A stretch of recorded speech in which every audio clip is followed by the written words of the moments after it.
3 months passed like a whisper in space. The Galactic Council had almost forgotten about the hegemony's silly plan to invade Earth. Most beings thought it was just a waste of time and money. Some even made bets about how quickly the hegemony would give up and come home. Fleet Commander Vashatar stood on the bridge of his massive warship. He was tall and thin with gray skin and 3 eyes that glowed red in the dark. His ship was called the Deathbringer, and it was bigger than most human cities. Behind him followed 200 other warships, each one filled with weapons that could destroy entire planets. Vashatar felt very confident. He had fought in 50 wars and had never lost a single battle. To him, this mission felt like using a sword to kill an ant. It seemed almost too easy to be worth his time.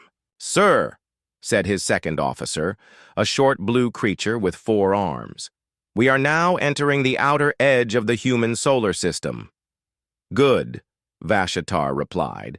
"Begin scanning for their primitive technology. I want to see what these creatures have been doing with their time." The science officer, Krell looked like a giant spider with a brain that pulsed behind clear skin. He operated the scanning equipment with his many legs. His job was to study other species and figure out how dangerous they might be. "Commander," Krell said slowly, sounding confused, "I am getting some very strange readings." "What do you mean strange?" Vashatar asked. He was still looking forward, expecting to see nothing but empty space and maybe a few crude human satellites. "Well, sir, according to our files, humans should only have simple rocket ships that burn chemical fuel.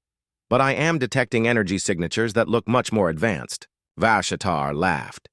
"Your equipment must be broken. Everyone knows humans are barely out of their Stone Age." But as the fleet moved deeper into the solar system, more strange things began to appear on their screens. There were objects floating in space that looked like weapons platforms. There were ships moving in formations that seemed too organized for primitive beings. There were energy readings that made no sense. Meanwhile, on a space station hidden behind Earth's moon, Colonel Ryan Davis watched his computer screens with sharp blue eyes. He was a calm man who never got excited, even in dangerous situations. His job was to protect Earth from any threats that might come from space. "Colonel," said Lieutenant Sandra Cooper, a young woman with blonde hair who operated the communication systems, "we have multiple unknown ships entering our solar system. The computer says there are over 200 of them." Ryan nodded slowly. "Are they following the pattern that our friends from Centauri warned us about?" "Yes, sir," Sandra replied. "It looks exactly like a hegemony attack formation." For the past 5 years, Earth had been visited by refugees from other planets. These beings had escaped from the hegemony and came to Earth asking for help. They told humans about the galaxy, about advanced technology, and about the dangers that existed in space.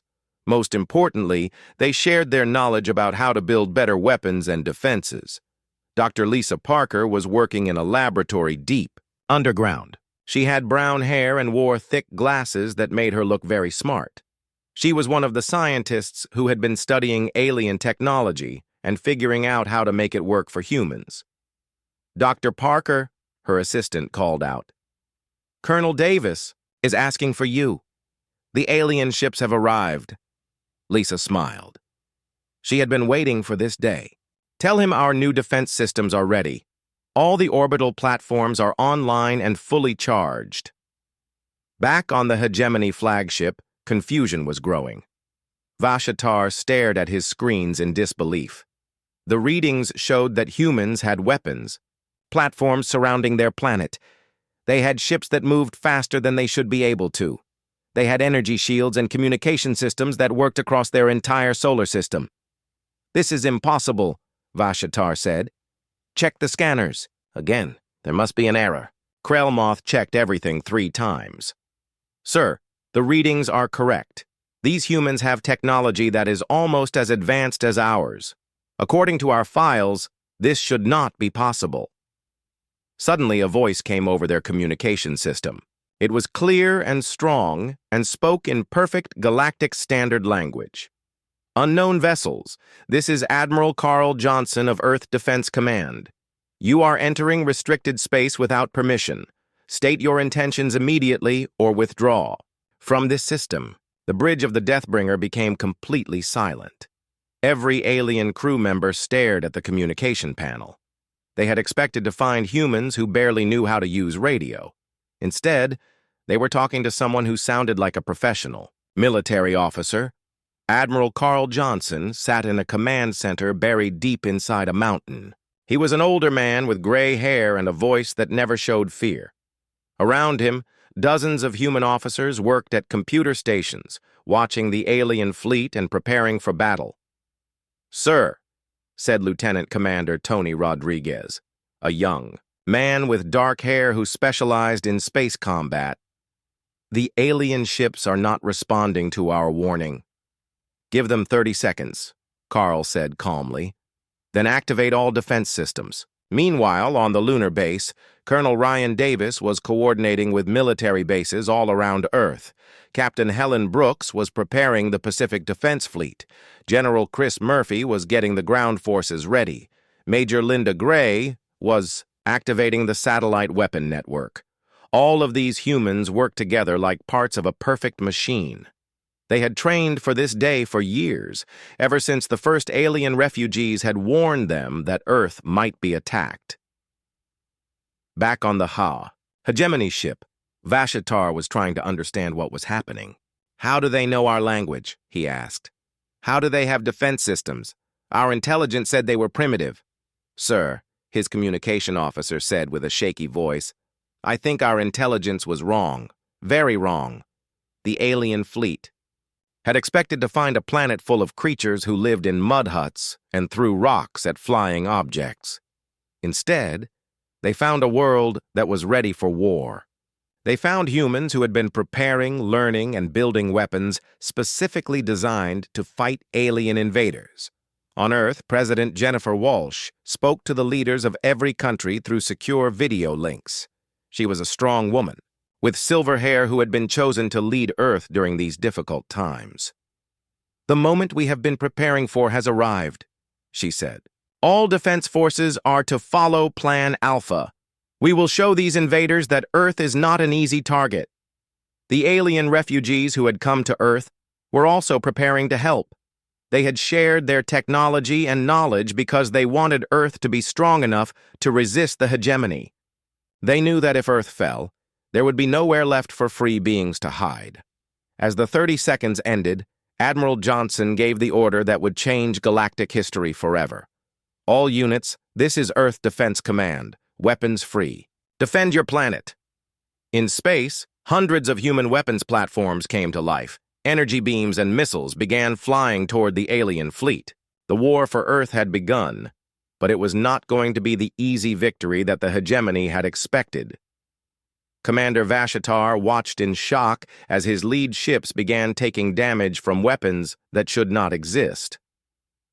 For the first time in his long military career, he realized he might have made a terrible mistake. The joke was about to become a nightmare. Word of the hegemony's defeat had spread across the galaxy, despite the Council's efforts to keep it secret. In bars, trading posts, and military bases throughout known space, beings whispered about the impossible story of primitive humans destroying an advanced fleet. Most laughed at the tale, but some began to see opportunity. The Korvac Empire was one of the galaxy's most aggressive civilizations. Their red-skinned warriors had conquered 43 worlds in the past century, enslaving entire species and stripping planets of their resources. When news of the hegemony's failure reached their capital world, the reaction was not fear, but excitement. General Thakvor, Supreme Commander of the Korvac military, stood before his war council in the Great Hall of Conquest, battle scars covered. His massive frame and his 4 arms gestured dramatically as he spoke to his assembled officers. "The hegemony has grown weak and soft," he declared, his voice echoing off the stone walls decorated with weapons from conquered worlds. They were defeated by primitives because they have forgotten how to wage real war. We will show the galaxy how true warriors handle such insects. The Korvac War Council consisted of the Empire's most successful generals, each commanding fleets that had never known defeat. They studied the limited information available about the Earth battle and dismissed human tactics as desperate luck. The hegemony made mistakes, said Admiral Graxmore, commander of the Second Fleet. They underestimated their enemy and used poor tactics. We will not repeat their errors. General Thakvor activated a holographic display showing the Sol system. Earth will fall within 30 days of our arrival. Their primitive technology cannot stand against proper military force. We will enslave their population and strip their world of resources, proving that the Korvac Empire remains the galaxy's dominant military power. The plan was simple and brutal. 5 full fleets would approach Earth from different directions, making human suicide attacks impossible to coordinate. Advanced jamming would prevent human communications and coordination. The Korvac would not demand surrender or give warnings. They would simply arrive and begin destroying human resistance. Within days of the War Council meeting, Korvac fleets began moving toward Earth. The Empire's propaganda broadcasts declared that they would succeed where the hegemony had failed, restoring proper order to the galaxy. But not everyone in the galactic community was pleased with this development. Ambassador Kyalin of the Zanari had spent weeks studying the intelligence reports from the reconnaissance mission. Her people were pacifists who had never engaged in warfare, preferring to solve conflicts through negotiation and understanding. The more she learned about humans, the more convinced she became that attacking them was a terrible mistake. She requested an emergency session of the Galactic Council, hoping to convince them to intervene before the Korvac reached Earth. The Great Chamber was only half full when she arrived. Many council members had more pressing concerns than the fate of one primitive world. Honored colleagues, Kaelin began, her musical voice carrying easily through the chamber. I come before you today with an urgent warning. The Korvac Empire is making a mistake that could threaten all of us. Chairman Vordal's crystalline form pulsed with mild interest. The Council is aware of Korvac military movements. They have the right to expand their territory, provided they follow galactic law. But they do not understand what they are attacking, Kaelin insisted. Our reconnaissance data shows that humans do not fight like other species. They do not seek to minimize casualties or preserve their forces. They fight to completely eliminate threats to their survival. Dr. Neil-Oth supported the Zanari ambassador's concerns. I have completed my analysis of human psychology and behavior. Kaelin is correct. Humans respond to existential threats with escalating violence until either they or their enemies are completely destroyed. Several council members shifted uncomfortably in their seats. The implications of this statement were disturbing. Admiral Quentar stood to address the chamber. Even if we accept these claims about human behavior, Earth is still a primitive world. They lack faster-than-light travel, energy weapons, and advanced manufacturing. How could they possibly threaten established galactic civilizations? Kaelin activated a holographic display showing data from the reconnaissance mission. Because they learn and adapt faster than any species we have ever encountered. In the 2 months since the hegemony attack, they have developed technologies that should have taken them decades to create. The display showed images of human construction facilities working around the clock. New ships emerged from these facilities every day, each one more advanced than the last. Some incorporated hegemony technology, but others showed innovations that alien scientists could not explain. The humans are not just copying our technology, Dr. Neil-Oth explained. They are improving it. Our engineers have studied their ship, designs, and found modifications that increase efficiency and effectiveness beyond anything we thought possible. Ambassador Zekthar of the hegemony had remained silent during most council sessions since his initial report. Now he stood to add his own warning. The Zanari ambassador speaks truth, he said, his insect-like features showing obvious distress. My people have monitored human transmissions since our defeat. They are not rebuilding their old civilization. They are creating something new, something designed specifically for war against species like us. He activated his own data display, showing intercepted human communications. The translations were fragmentary, but the meaning was clear. Humans were preparing for more attacks, and they were not planning to fight defensively. They speak of source elimination and species termination protocols, Zekthar continued. These are not the plans of a species that seeks peace. They are the plans of a species that intends to hunt down and destroy any threat to their existence. The chamber fell silent as the implications became clear. If humans responded to attacks by eliminating the attacking species entirely, then any military action against Earth could result in genocide. Chairman Vordal called for order as worried. Conversations broke out among the council members. These are serious allegations. Do we have proof that humans intend to attack other worlds? Kalen nodded grimly. Our deep space monitors have detected human ships leaving their solar system. They are crude vessels by our standards, but they are heading toward known jump points and hyperspace routes. The humans are learning to travel between stars. Admiral Z. Quentar reviewed the data on his personal tablet. How is this possible? Faster-than-light travel requires understanding of quantum mechanics and exotic matter manipulation. Humans should not possess this knowledge. Unless they learned it from studying hegemony wreckage, Dr. Nyloth said quietly. We estimate that humans have advanced their technology by several centuries, in just 2 months. At this rate, they will possess capabilities equal to any council member within a year. The debate that followed was heated and desperate. Some council members demanded immediate military action to destroy Earth before humans became more dangerous. Others insisted that attacking a primitive world violated galactic law and moral principles. But the majority chose to do nothing. They voted to classify the human situation as an internal matter between individual species and their potential conquests.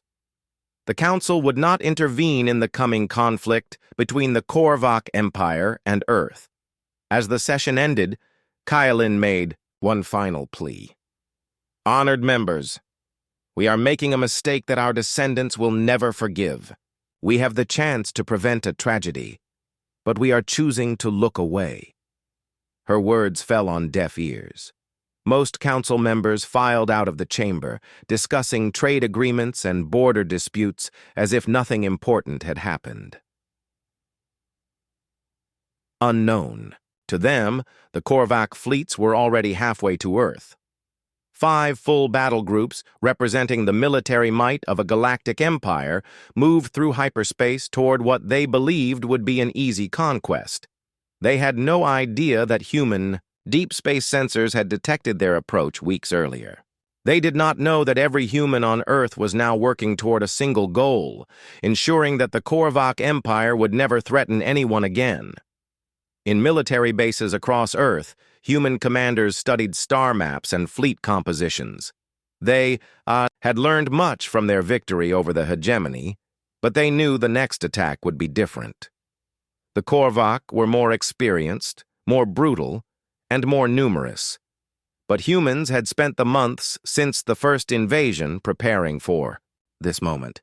They had built new ships, developed new weapons, and created new strategies based on one simple principle.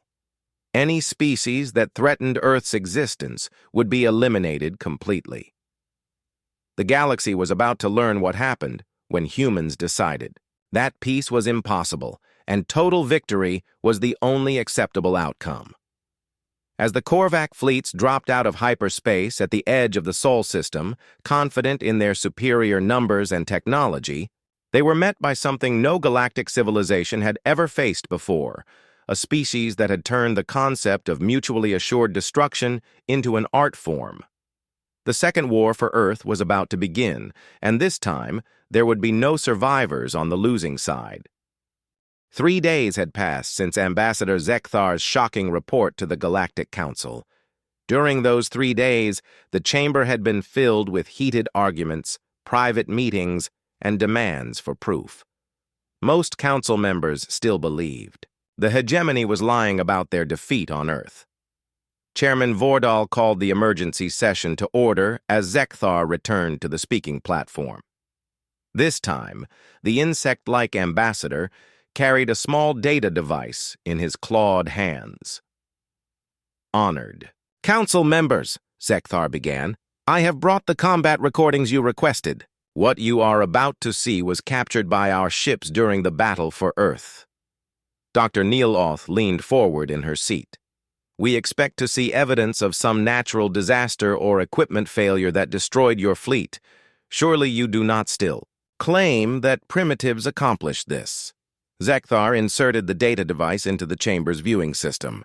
The lights dimmed and a massive holographic display appeared above the center of the room. "I will let the recordings speak for themselves." The image showed the black void of space filled with stars. Then, slowly, the sleek silver shapes of hegemony warships came into view. 12 massive dreadnoughts floated in perfect formation, each one over 2 miles long and bristling with weapons. Around them, smaller cruisers and support ships created a fleet that had conquered dozens of worlds. "This is our third fleet approaching Earth," Zekthar explained. "Admiral Kothvar commanded from the flagship Eternal Victory. Our orders were simple: demand surrender and begin occupation procedures." The view changed to show a small blue and green planet growing larger as the fleet approached. Earth looked peaceful and defenseless, with only a few tiny artificial satellites orbiting around it. "Where are the human ships?" asked Admiral Quentar. "I see nothing that could threaten your fleet." "Wait," Zekthar said quietly. Suddenly, dozens of small objects appeared on the screen. They moved away from Earth toward the massive hegemony fleet. Compared to the alien warships, these human vessels looked like insects approaching elephants. Dr. Neeloth studied the human ships through her data tablet. "These craft are primitive beyond belief. I see chemical thrusters, basic metal hulls, and what appears to be nuclear reactors for power. How could such crude technology even reach your ships?" The recording continued. The human vessels moved in loose formations, nothing like the precise military formations the galaxy was used to seeing. Some of the ships looked hastily built, with rough welds and uneven surfaces. Others appeared to be converted civilian craft with weapons bolted onto their hulls. "Watch carefully," Zekthar said.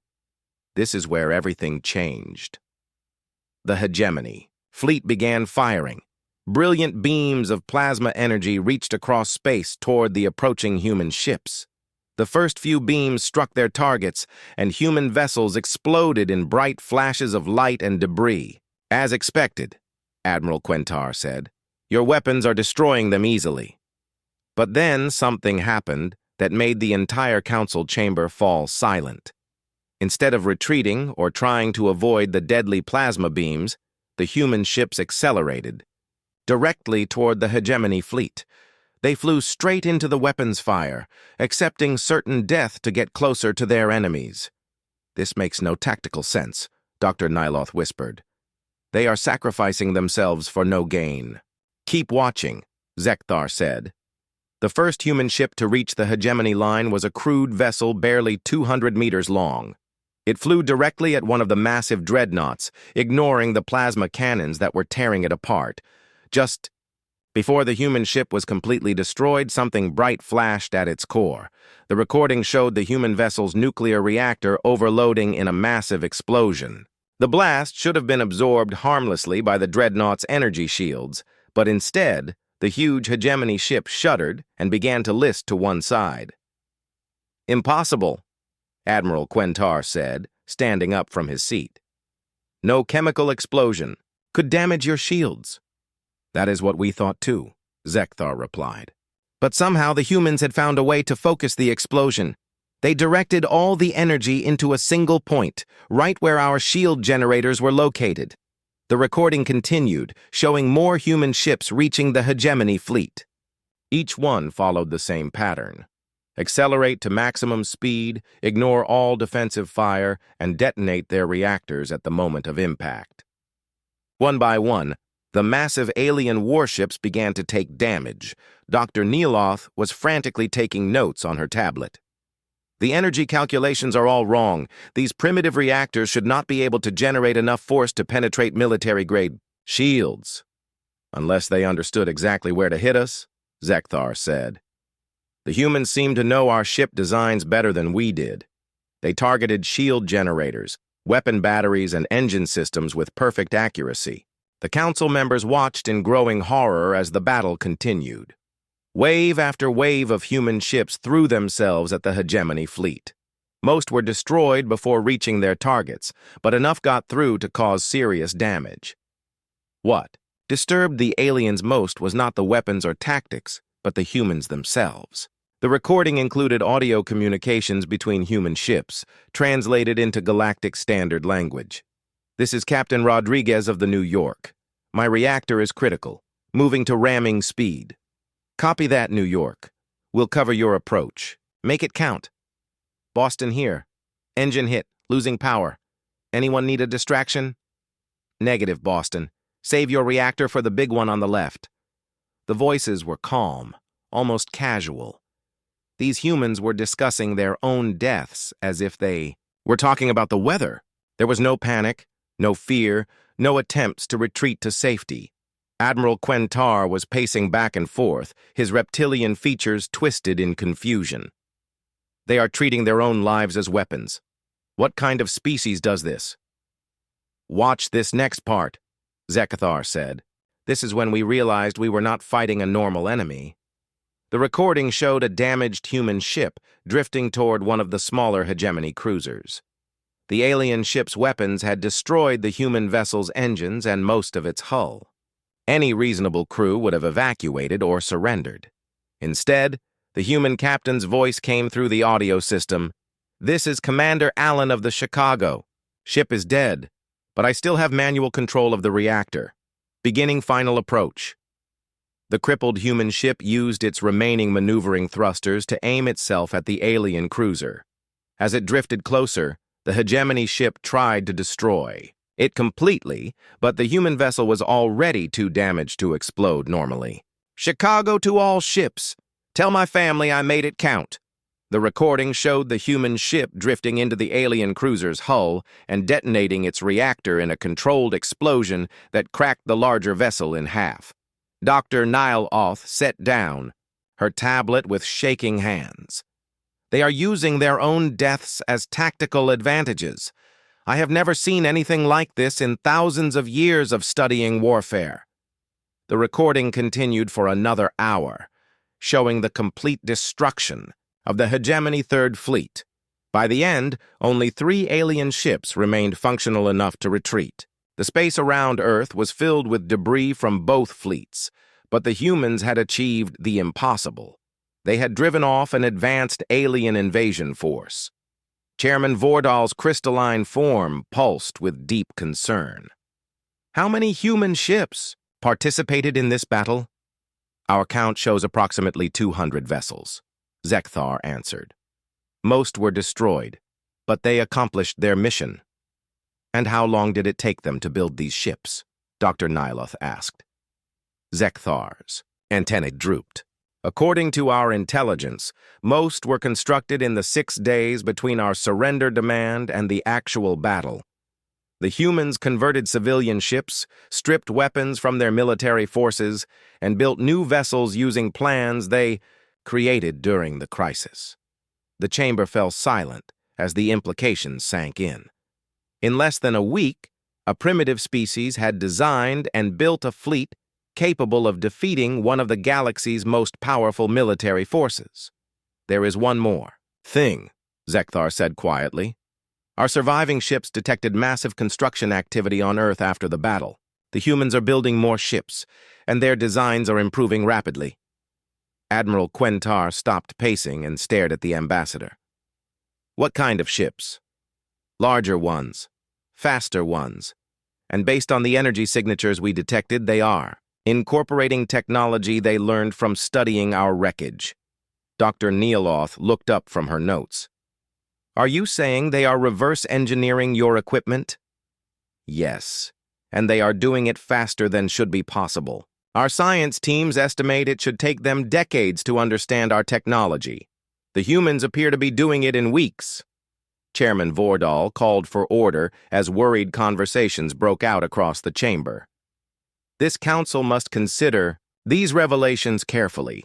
If this footage is accurate, we may be dealing with a species unlike anything we have encountered before. As the session ended, the council members filed out in small groups, their conversations hushed and worried.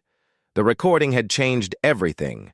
What had seemed like an impossible story was now documented evidence of something far more disturbing. Somewhere, in the galaxy, a primitive species had just proven that advanced technology and superior numbers meant nothing when facing an enemy willing to turn their own deaths into weapons. The debate in the Galactic Council had raged for 5 days since the viewing of the combat footage. Half the members believed the recordings were fake, created by the hegemony to hide some embarrassing defeat at the hands of their own enemies. The other half were beginning to worry that something dangerous was happening on Earth. Chairman Vordal made the decision that would change everything. Despite strong objections from several species, he authorized a secret mission to observe Earth directly. 3 of the most advanced stealth ships in the galaxy would travel to the human world and report back what they found. The ships chosen for this mission were the best the Council had. Silent Wing belonged to the Kethmoran Navy and could hide from any known detection system. Deep Observer was a Zanari science vessel equipped with the most sensitive scanning equipment in the galaxy. Shadow Dancer was a Vorthon intelligence ship designed for studying alien civilizations without being detected.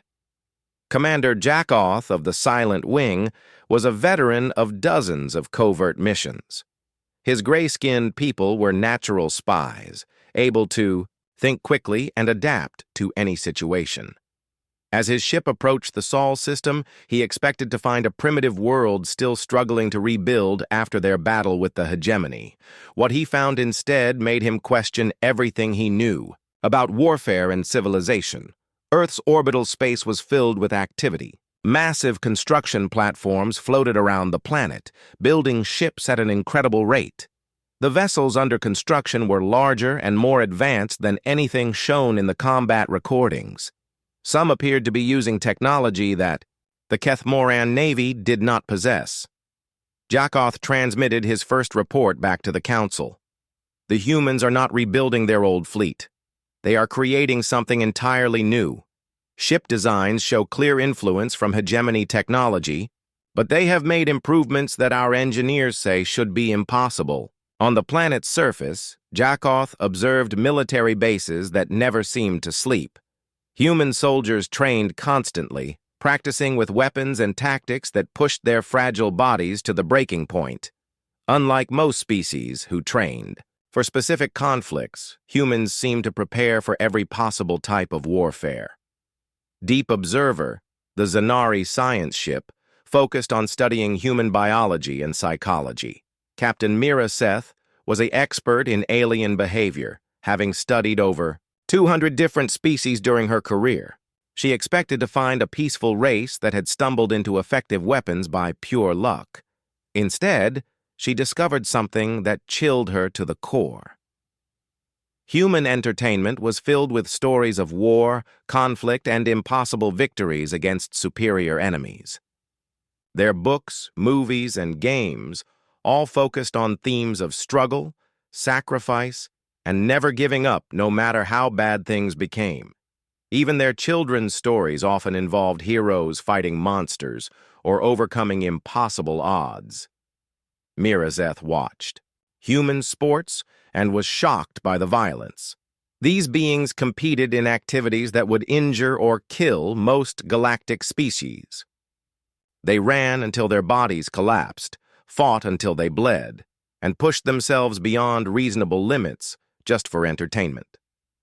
Most disturbing of all, human children played games that simulated combat and warfare.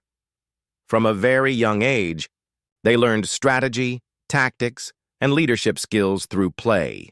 By the time they reached adulthood, every human had spent years thinking about how to fight and win against enemies.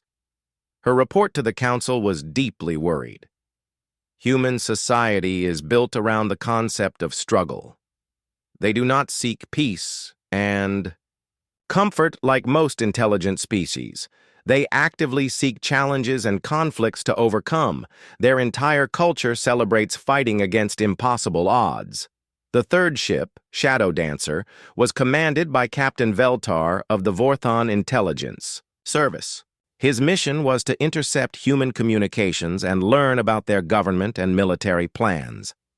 What he discovered was perhaps the most frightening thing of all.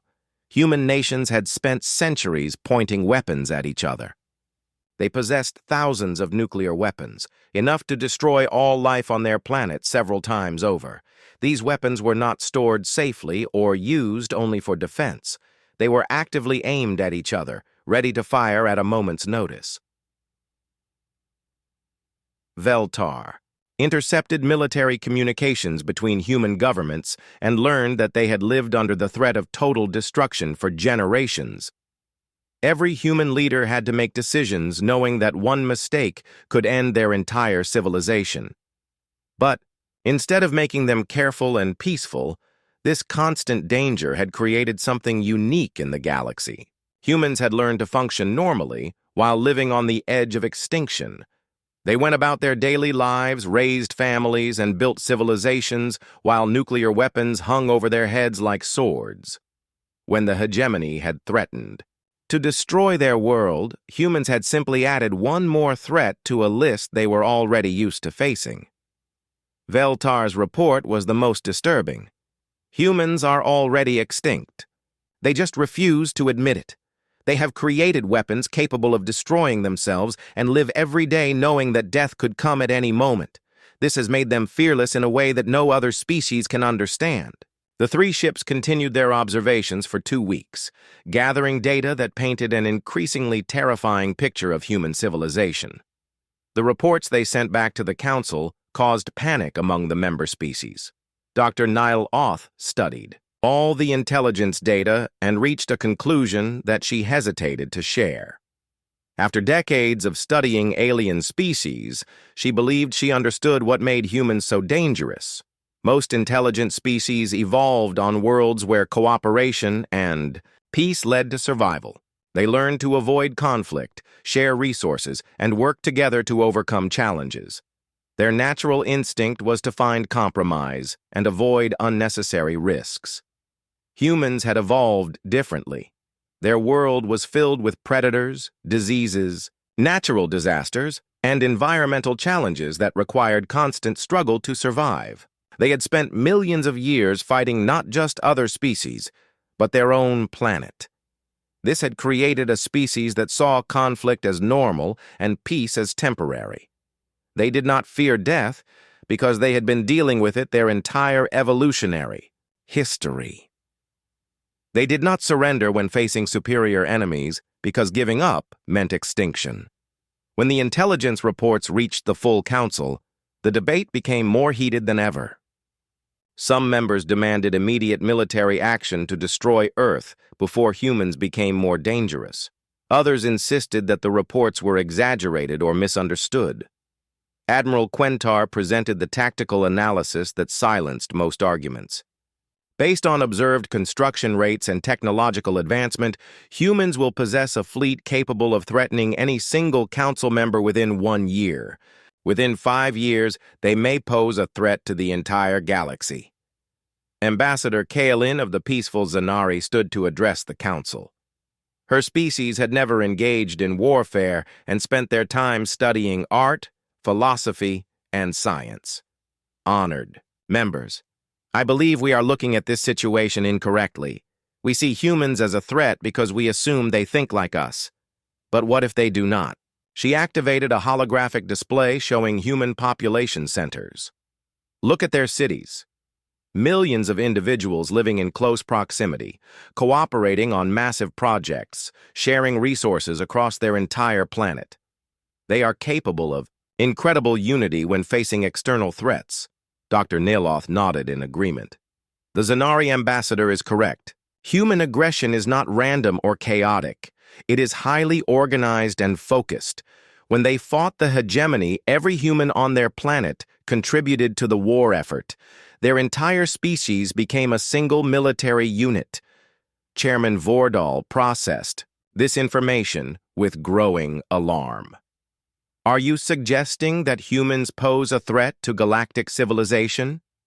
I am suggesting something much worse, Dr. Nyloth replied. I believe humans do not see threats to individual members or small groups. They see threats to their entire species. When the hegemony attacked Earth, they did not just threaten human ships or soldiers, they threatened human extinction. The implications of this analysis began to sink in across the chamber. If humans viewed any attack on their world as an attempt at genocide, they would respond with total warfare aimed at eliminating the threat completely. Veltar transmitted additional intelligence that confirmed their worst fears. Human military communications included discussions of deep strike capabilities and source elimination protocols. They were not just building defenses around Earth. They were planning to hunt down and destroy any species that threatened them. The session ended. Council members filed out in worried groups. The reconnaissance mission had answered their questions about human capabilities, but had raised far more disturbing questions about human intentions. Somewhere in space, 3 stealth ships continued to watch Earth, sending back reports of accelerating construction, advancing technology, and a species that seemed to be preparing for a war that would end only when their enemies no longer existed. The galaxy had discovered something it had never encountered before. A species that responded to existential threats by ensuring those threats could never arise again. 6 months after the Korvac Empire launched their invasion of Earth, the Galactic Council met in an underground bunker on the fortress world of Kethmoron. The beautiful crystal chambers on Zentari Prime, where they had debated for centuries, no longer existed. Human ships had turned the Council's capital world into a field of floating debris. The emergency session included only 23 of the original 47 Council members. The rest represented species that no longer existed or worlds that had been reduced to radioactive dust. Chairman Vordal's crystalline form showed stress fractures from the constant fear that had become his daily existence. The massive blast doors of the bunker opened with a grinding sound that echoed through the chamber. Through the entrance walked 3 humans in simple gray uniforms. They moved with quiet confidence, their primitive cloth and metal clothing a stark contrast to the advanced materials worn by the surviving council members. Admiral Sarah Parker of the Earth Defense Force took the center platform where Ambassador Zekthar had once delivered his impossible report. Her brown hair was pulled back in a practical style, and her uniform bore no decorations except for a small patch showing Earth surrounded by stars. "Members of the Galactic Council," she began, her voice carrying easily through the chamber without any translation device. "I am here to discuss the new arrangement of power in this galaxy." The humans had learned the galactic standard language in just 4 months, something that usually took other species years to accomplish. Dr. Nyloth, one of the few original council members still alive, took careful notes on everything the humans did. Understanding them had become a matter of survival.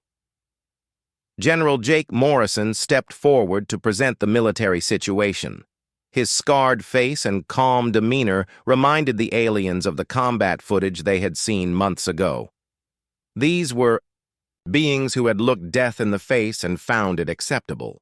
"The Korvac Empire launched 5 fleets against Earth," he reported, consulting a simple paper notebook rather than advanced electronics.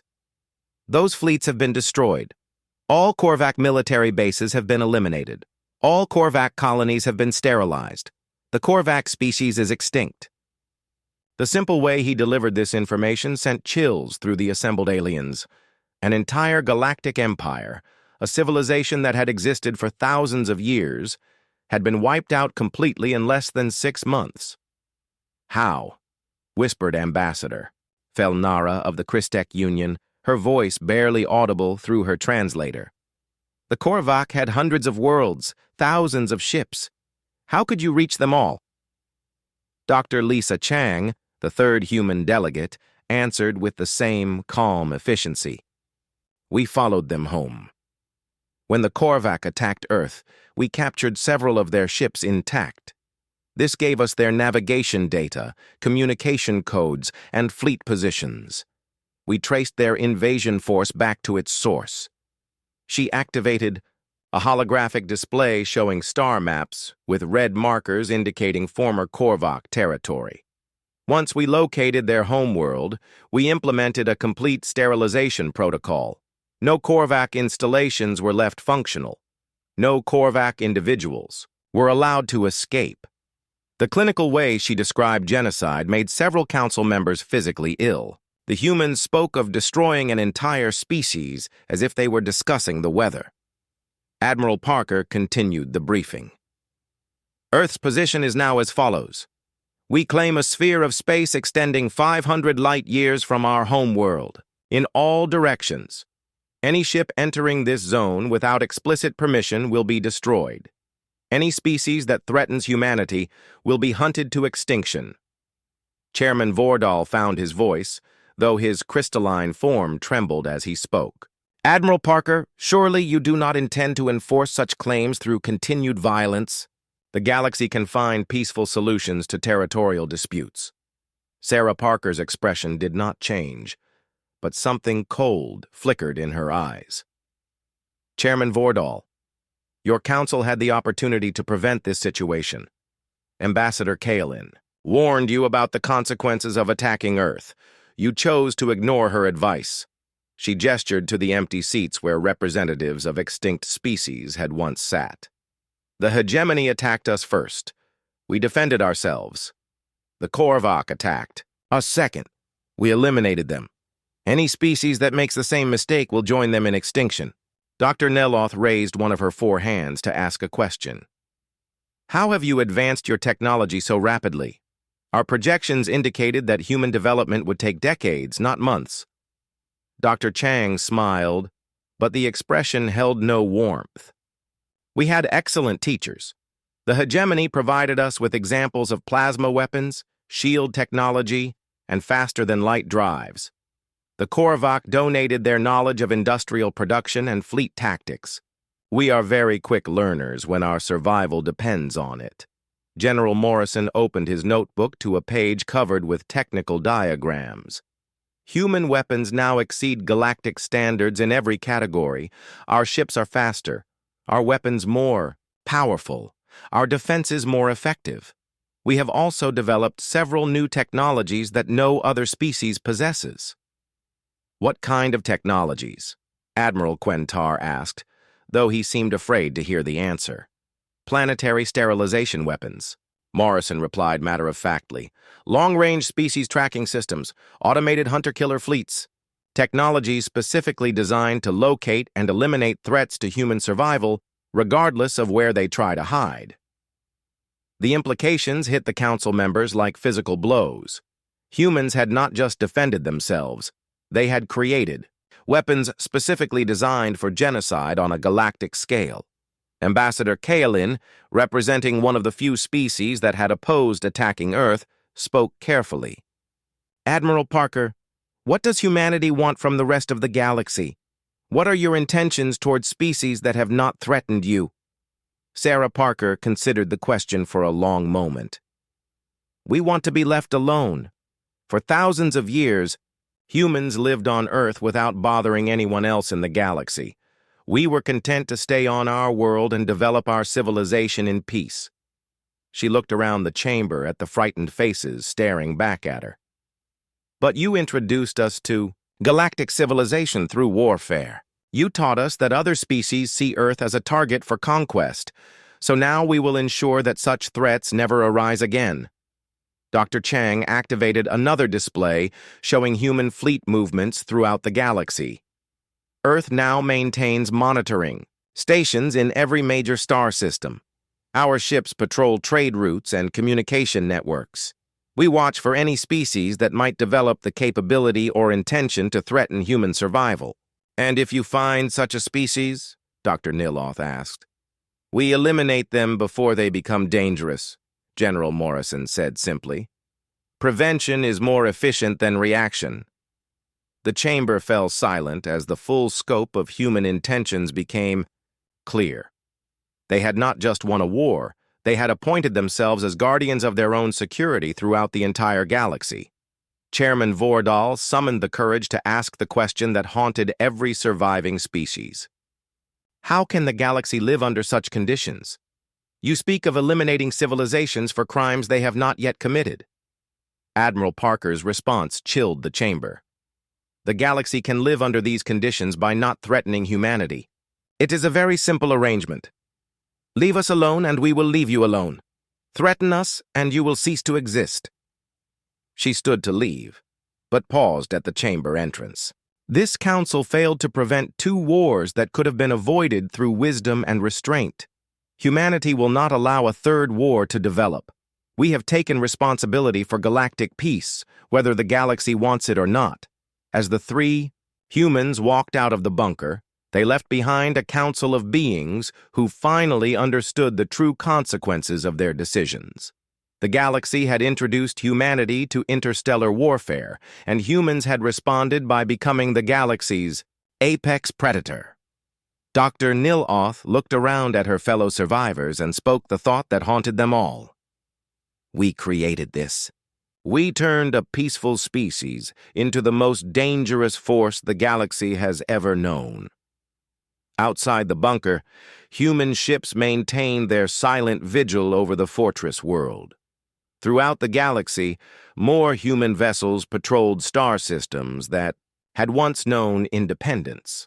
The age of galactic empires and casual conquest was over. Humanity had learned the lessons of interstellar war too well, and now they would teach those lessons to anyone who threatened the peace they had won through. Total victory. The galaxy would never be the same, and perhaps that was exactly what it deserved.